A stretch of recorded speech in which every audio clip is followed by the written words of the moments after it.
Bacon says, nature to be commanded must be obeyed. It's a very important point. It works in physics and chemistry. Before you can do anything with physics or chemistry, you must discover what physics will allow you to do. You have to. The world teaches you how to manipulate the world, but unless you are willing to do what the world tells you to do, unless you're willing to obey the world, you will never make the world behave. And that when you deal with organisms, it's even more so the case. I remember when I first started working with rats in my first experiments, I would arrange an experiment, and I would expect to get a certain shaped curve. I wouldn't get that, and I would get so furious. Why don't you do what you're supposed to do? Damn the rat. The rat is supposed to do it. And then I realized finally, nature to be commanded must be obeyed. The rat is always right. Whatever the rat does, it should do, but I had not arranged the right conditions.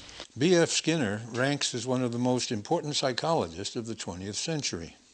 He's been at the same time admired, honored, and maligned as a behavioral scientist, as a philosopher of science, and as an educational and social innovator.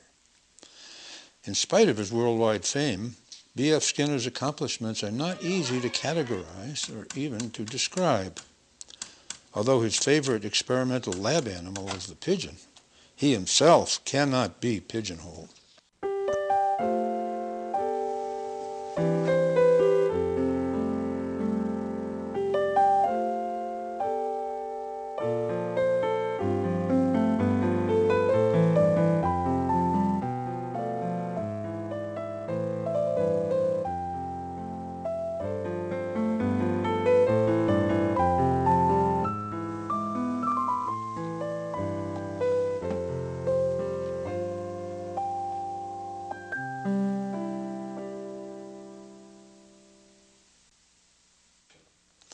Hello, I'm Murray Sidman. About a year ago, Davidson Films asked me if I would help them to prepare and narrate a film about the life and accomplishments of B.F. Skinner.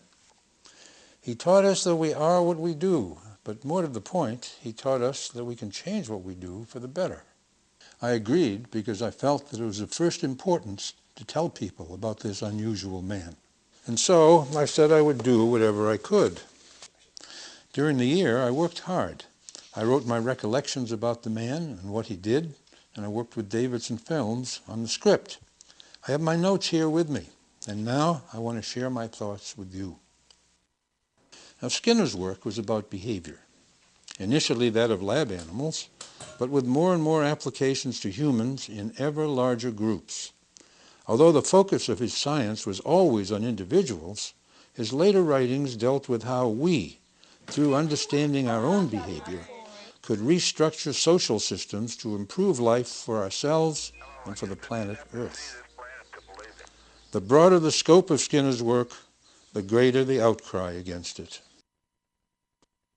For a person who accomplished so much, Skinner's boyhood seems unremarkable. Nothing in his early history seems to predict that he would do extraordinary work. Burrhus Frederick Skinner, known to his friends as Fred, was born in 1904 in a small Pennsylvania railroad town where his parents had also grown up. Skinner's childhood was warm and stable. He was punished only rarely and enjoyed many opportunities for independent experience. He did, however, receive instruction from his lawyer father about the terrible consequences of criminal action, and he got advice from his mother to avoid deviations from what society considered right. And he had warnings from his grandmother about the eventual wages of sin, the horrors of hell. These experiences perhaps led to his early and lasting disenchantment with organized religion, and to his lifelong personal and professional opposition to behavioral control through punishment and threat. Young Skinner and his friends enjoyed exploring nature in the countryside and building things like this cabin in the woods. The continuation of this gadgeteering was later to result in the invention of new and significant devices for use in behavioral experiments. At Hamilton College, The only indication that his later accomplishment might prove extraordinary was his generally rebellious conduct, which almost caused the administration to refuse him his degree.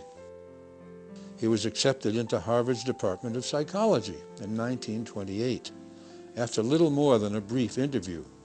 Today, of course, getting into graduate school is not quite so simple. Three major currents affected the intellectual life of the 1920s and were to affect Skinner's work: Darwin's theory of evolution, Freud's psychoanalysis, and behaviorism, particularly as it sprang from Pavlov's research on conditioning. About 70 years before Skinner's entrance into Harvard, Charles Darwin had published his monumental On the Origin of Species, which proposed that all life forms on Earth had evolved from simpler forms over millions of years. Humans, too, were seen as a product of this natural evolution, the progression that resulted from the natural environment's selection of characteristics that contribute to individual survival. Skinner would link his behavioral observations to Darwin's explanation of how nature works, and suggested that a selection process applied also to behavior. Skinner's descriptive term, selection by consequences, although inspired by Darwin's natural selection, sprang from his own experimental observations and broke new ground. Sigmund Freud's psychoanalysis, a product of the early 20th century, proposed that people's adult behavior was largely a reaction to very early experiences. For Freud, people did not act freely, but were driven by motivations and mental states that were largely unknown to them. Many of Skinner's most vocal critics would come from the field of psychoanalysis, but Skinner and Freud did have some things in common. For example, the notion that our behavior has identifiable causes with predictable effects and is not the product of free will was quite in harmony with Skinner's beliefs. Skinner would, however, adamantly reject Freud's appeal to unobservable mental constructs like ego, id, and superego as causes of behavior. For him, such inventions contribute little to our understanding because we then have to explain their behavior as well. The third influence was the infant field of behaviorism, often seen as descended from the work of Pavlov, who was not himself a psychologist. Especially important to Skinner's approach to scientific methodology were the meticulous and creative experiments of Ivan Pavlov, a Russian physiologist who won the Nobel Prize in 1904 for his studies of the digestive system. But Pavlov's more important work was on the conditioning of behavior. With it, he showed how biological reactions come to be elicited by environmental stimuli. First, Pavlov showed that a small amount of food in a dog's mouth would cause the animal to salivate. Nothing surprising here. This is how the animal functions physiologically, in direct contact with food. Then, along with or just before presenting the food, Pavlov set a metronome ticking that had no effect on salivation at first. After a few such pairings of the metronome with the food, Pavlov observed that the ticking of the metronome itself, even without the food, would cause the dog to salivate. Now this was surprising. The previously ineffective metronome now made the animal salivate. The metronome tick is a conditioned stimulus, and the salivation is now a conditioned response. Many American psychologists, led by the famous behaviorist John B. Watson, were excited by Pavlov's findings. Like Pavlov, Skinner initially studied the physical reactions of lab animals, but soon moved beyond to their observable acts. Although Skinner shared the earlier behaviorist's insistence on dealing with observable behavior and its relations to the environment, he also would argue that the same principles could be applied to behavior that we cannot directly observe, like thinking and feeling. It was of prime importance to Skinner that what we do, think, and feel can be studied by the methods of science and can be described and predicted by scientific laws. This was a feature of the work that attracted many students, me included. Advances in scientific theory and practice often are made possible by the development of new laboratory apparatus and techniques. These permit us to see things never seen before and to see familiar things more clearly. Skinner at Harvard was soon putting his mechanical skills to work, inventing new devices for use in experiments that would make behavior more understandable. Best known is the closed environment, often called the Skinner box, a term he himself rejected. Skinner's first discovery was simply that laboratory animals would continue to peck a disc if they could get food that way. But this discovery was not quite as simple as it seems. Skinner recognized that there was more involved here than just an animal's getting food. In a bold generalization that has held up remarkably well, he asserted that not just lab animals, but any animals, and humans too, would repeat any activity that produced consequences that he called reinforcers. For us humans, flicking switches, for example, produces many different kinds of reinforcers.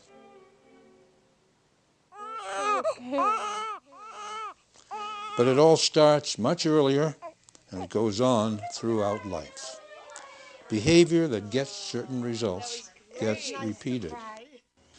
The second thing Skinner realized was that the sequence of events here was just the reverse of what happened in Pavlovian conditioning.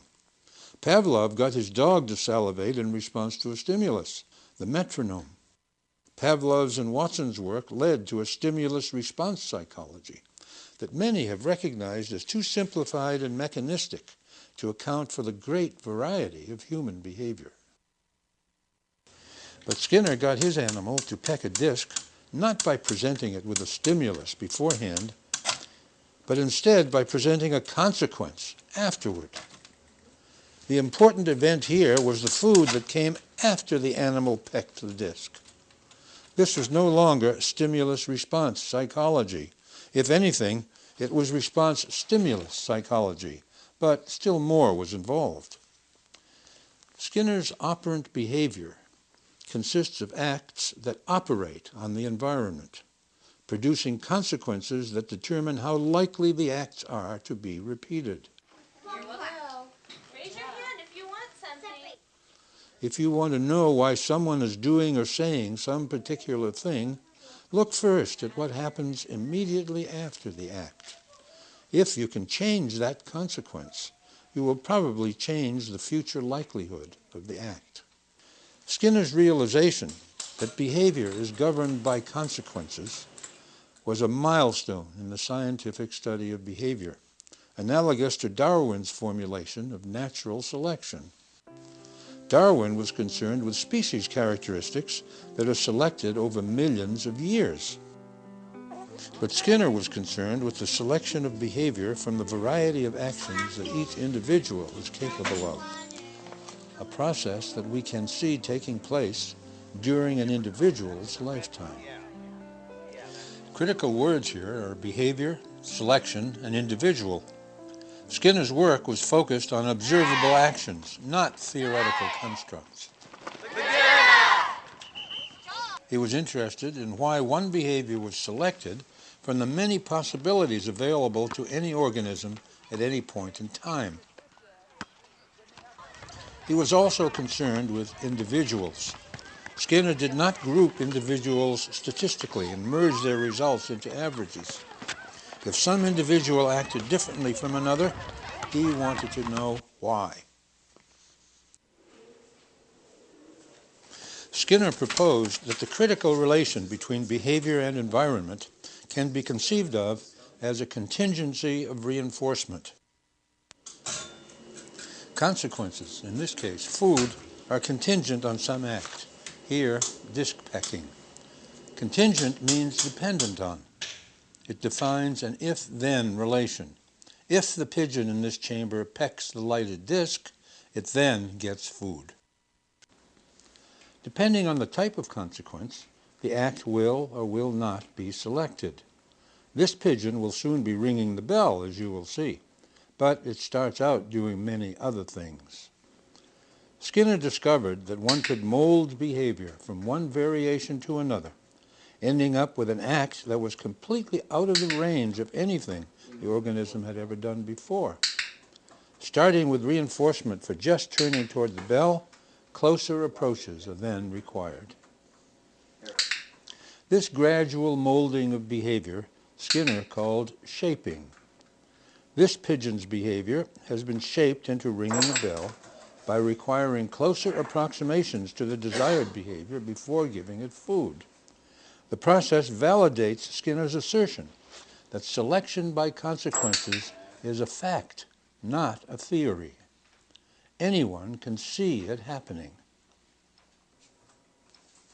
But Skinner did not stop here. It was clear to him that simple two-term reinforcement contingencies were not enough.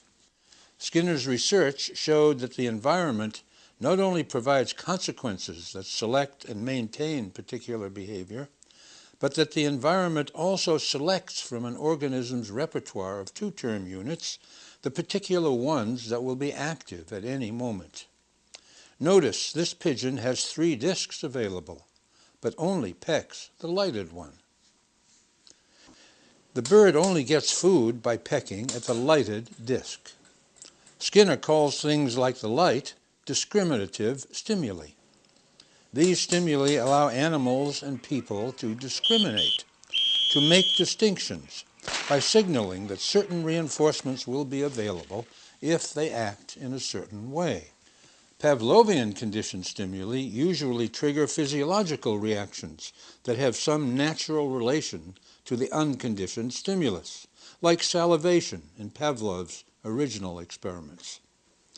Discriminative stimuli, however, signal opportunities for us to do something that is likely to produce reinforcers. For example, the sight of food on the table is likely to make us salivate, Pavlovian conditioning. It also may lead to our picking up a knife and fork, operant conditioning.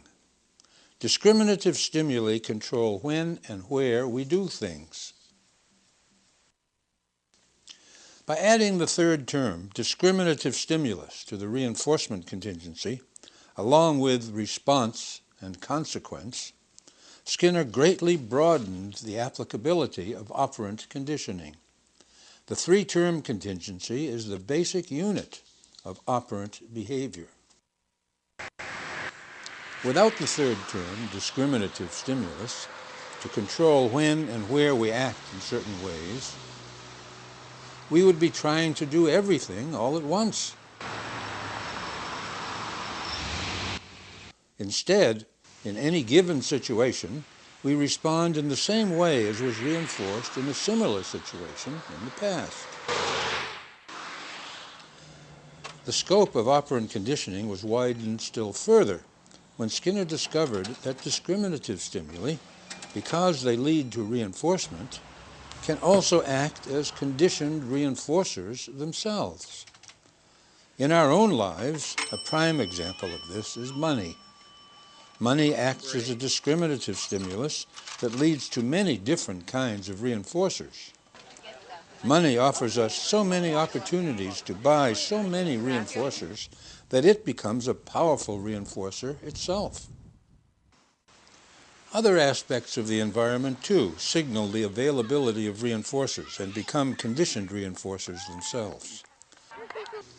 The environmental events that become conditioned reinforcers are virtually limitless. Reinforcers have 2 defining features, both of them necessary and directly observable. First, a reinforcer must follow an action. This pigeon received grain after moving toward the bell. Second, for a consequence to be reinforcing, it must cause the action to be repeated or to happen more often. This hungry pigeon is pecking the bell more than it had before because of receiving the grain when it pecks. Positive reinforcement refers to the addition of something that had not been there before a certain action occurs. Flipping this switch brings this teenager music. Negative reinforcement refers to the removal of something that had been present before an action was taken. This parent is escaping the music by flipping the switch the other way.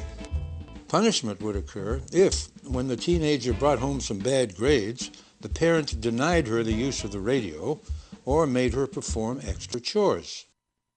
Punishment and negative reinforcement are often mistakenly equated. Punishment occurs whenever an action is followed by either a loss of positive reinforcers, for instance, use of the radio, or the addition of negative reinforcers, like extra chores. Skinner's experiments showed that even if punishment does stop undesirable behavior, it either works only temporarily or produces unwanted side effects, like escape, anxiety, or avoidance behavior that can be long-lasting. Skinner was not an advocate of punishment. A significant advance occurred in psychology when Skinner recognized that the rate at which any particular act occurs is the most important feature to measure in studying and describing behavior. For him, rate was a convenient way to measure an act's probability. And that is what we're interested in, isn't it? When we characterize someone as talkative, it means they talk a lot. When we wonder why our friend is so smart, it's because we have seen her always doing well on exams. When we become annoyed with a lazy roommate, we are reacting to his frequent avoidance of chores. All of these come out of our observations of high or low frequencies of whatever behavior we're currently looking at. Skinner realized, of course, that in the real world, little of our behavior is always reinforced. He therefore invented techniques to find out what happens to acts that are only reinforced occasionally. Here, for example, the pigeon gets fed each time it pecks, while this pigeon is fed only after 3 pecks, and this one only if it pecks after a period of time has elapsed. These are called reinforcement schedules. Skinner discovered a surprising fact about reinforcement schedules.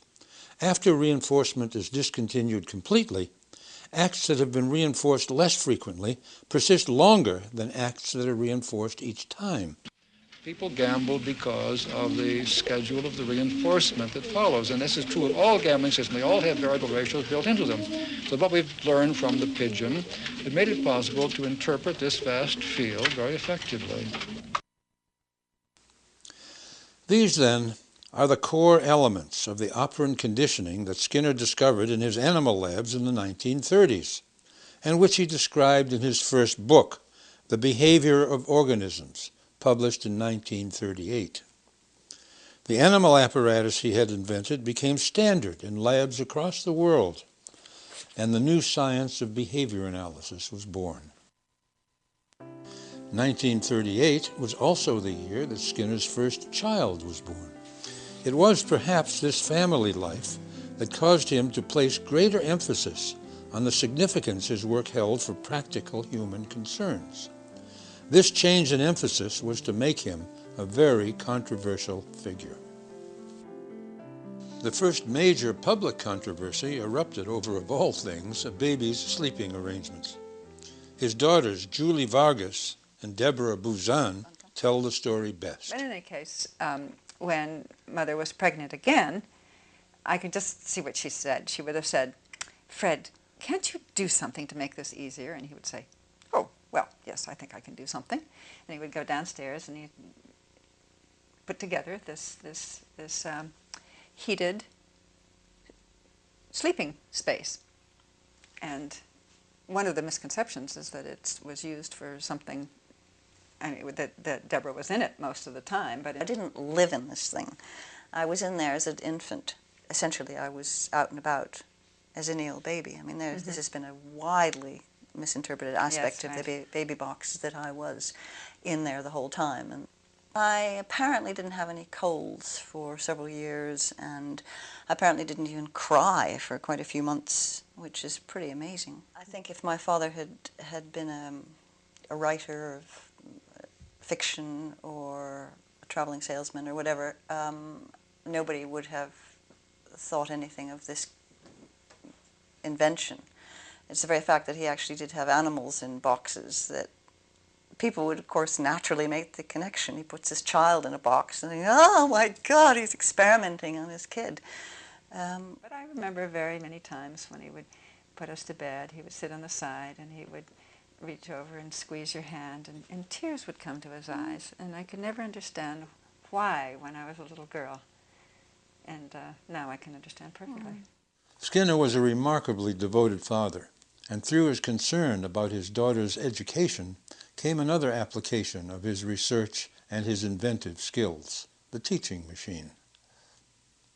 It was Father's Day at Shady Hill, and he came to visit classes and went to Deborah's math class, sat at the back, and saw what was then a typical lesson, which is today a typical lesson.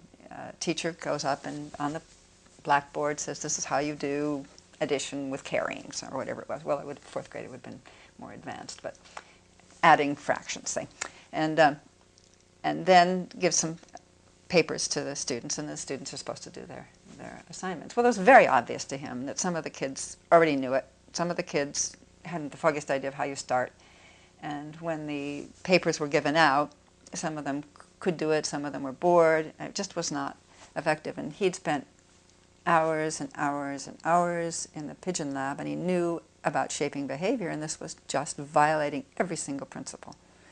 So he was attending a lecture later on the day, and Dick Hernstein went in to the lecture and found him sitting there early. He was always early to everything. In the back of the auditorium, and he was cutting out cardboard. And Dick said, what are you doing? And he said, I'm making a teaching machine. And the idea of the teaching machine was that you could go at your own pace. The student was always actively responding rather than sitting and watching a lecture. And that you would get immediate feedback for each response. You see, in a classroom, you do a whole sheet before you find out whether any of them are correct, if you find out then. Skinner's teaching machines suffered from the awkwardness of the mechanical technology that was available at the time. The mechanics of the teaching machine are now better carried out by the personal computer. But the behavioral principles that Skinner followed in designing his are just as relevant today. Unfortunately, only a few computer-assisted instruction courses use the meticulous programming that is necessary for effective teaching. This is a wide-open field for the creative application of behavioral principles. Other psychologists have developed teaching methods that do not depend on hardware, but are based on Skinnerian principles. In this Montana school, children are using timed drills to monitor their progress on math skills. Tracking the children's responses for accuracy and rate is crucial for both the pupils and the teachers. Verbal behavior was a topic Skinner had started to work on back in his graduate school days, but it took him almost 25 years to refine his analysis to the point where he was willing to publish it. Only now is the book starting to get the recognition it deserves. It deals with that most human of activities, social communication, oral speech, writing, and body gestures. Just finish this. All you gotta do is Skinner suggested the social communication, whether in oral, written, or signed forms, is made up of learned behavior that arises from and is maintained through the same operant conditioning processes as any other behavior. Verbal behavior should be analyzed by observing how it functions. At this school, the Stars School in Walnut Creek, California, the verbal behavior of children with severe language delays is analyzed and treated both in group and individual sessions. Jeffrey is a 6-year-old boy with autism who can only say a few words. Can you give me the brush? Yeah, good. Can you give me Professionals the book? at the school have taught him several signs from American Sign Language as a way to name and to ask for things. Oh, you want the pen? Jeffrey you has like been that taught pen. not only to ask for things, but to Here, name them thank as you. well. Look at this, Jeffrey. What's that? Sock. Good job. What do you want? Tickle, tickle. Notice what's happening here in terms of the three-part contingency. Jeffrey is being helped to name something, the discriminative stimulus. His correct response is immediately followed by reinforcement that Jeffrey relishes. What do you want? Say.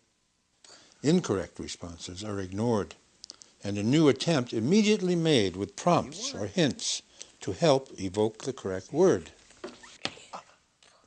Up. Good job. Up. What's that?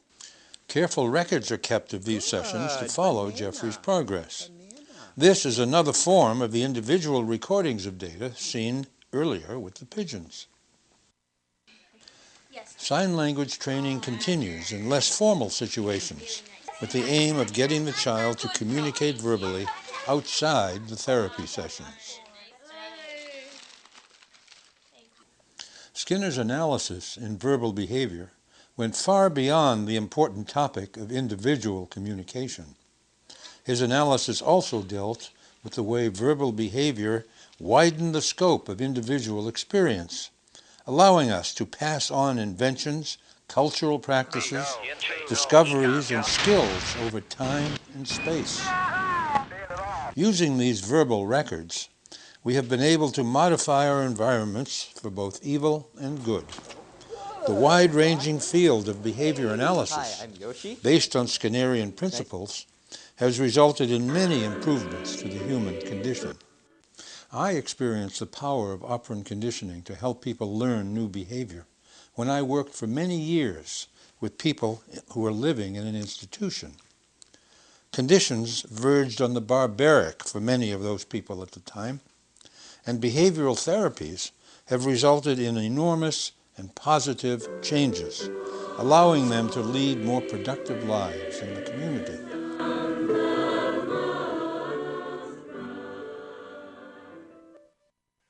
Animal training has also been a widespread application. Here, a young dog is being trained to serve as a guide dog for the blind. He is being reinforced with praise for stopping at obstacles.